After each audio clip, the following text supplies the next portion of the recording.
Un gol di Mangiaracina al 18° minuto del primo tempo regala al Marsala 1912 il primo successo esterno della stagione. La vittoria di misura con il fanalino di coda Lascari Cefalù, ottavo risultato utile consecutivo frutto di 5 successi e 3 pareggi, proietta i ragazzi di mister Brucculeri al quinto posto in classifica in piena zona playoff a quota 22 punti.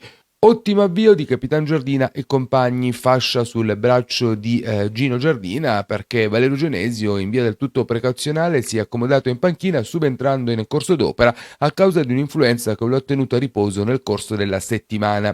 Ancor prima che finisse il giro di lancette dell'orologio, Mangiaracina si è presentato in area di rigore da posizione leggermente defilata, ha lasciato partire un tiro ben neutralizzato da Ba.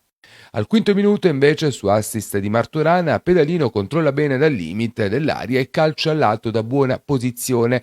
Al 18°, come detto, la rete da 3 punti. Pedalino recupera palla al centrocampo e serve immediatamente Mangiolacina in profondità. L'attaccante azzurro controlla bene, entra in area di rigore, finta la conclusione mancina e rientra sul piede preferito, eludendo l'intervento del diretto marcatore e poi piazza la palla alle spalle di Ba, facendo gioire i tifosi giunti all'Ascari da capo Boeo. La sterile reazione dei locali si concretizza in una timida conclusione di Vierà che prepara bene il tiro ma calcia debolmente.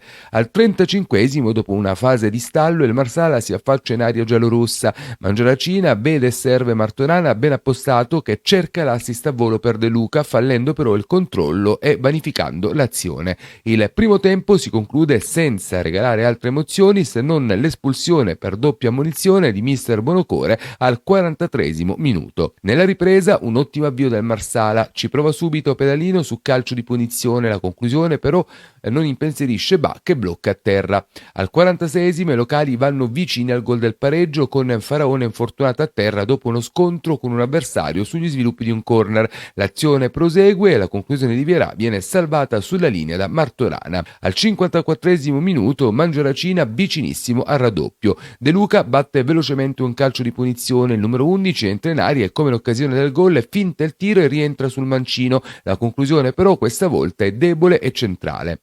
3 minuti dopo ancora un'occasionissima per il Marsala. De Luca, lanciato da Mangiaracina, parte in posizione regolare e si imbola solitario verso la porta. Ba esce dalla propria area di rigore e ferma l'attaccante azzurro rimasto poi a terra infortunato. Proteste accese di Giardina e compagni per un tocco di mani nell'estremo difensore giallorosso. Il signor Marino del Cireale però lascia giocare.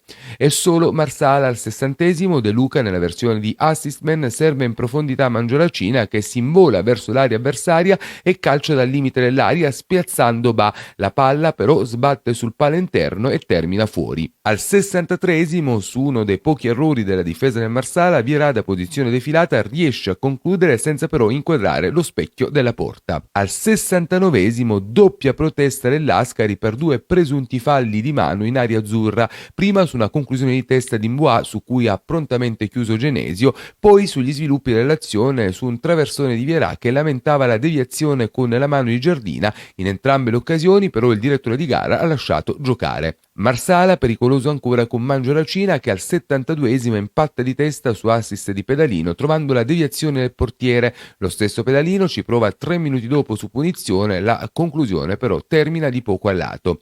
Al 75° ci prova nuovamente Mangiaracina che lotta bene e calcia sulle spalle di Mboa, bravo a ripiegare. Nel finale di gara, sotto una fitta pioggia, i locali ci provano su calcio piazzato con Mboa, la conclusione però termina alta sulla traversa e successivamente, sempre sugli sviluppi di un calcio di punizione, trovano anche la via del gol con Vierà che realizza però a gioco fermo perché è sanzionata la sua posizione di offside. Prima del triplice fischio, in pieno recupero, c'è tempo per una conclusione di Visciglia che non inquadra lo specchio della porta dal limite dell'aria. Un successo importantissimo in chiave classifica per i ragazzi di mister Brucculeri che chiuderanno il girone di andata domenica prossima al Nino Lombardangotta contro la corazzata Gela, con la consapevolezza di avere un'ottima chance per accorciare il divario dalle prime della classe e confermare i progressi e il buon lavoro fatto finora.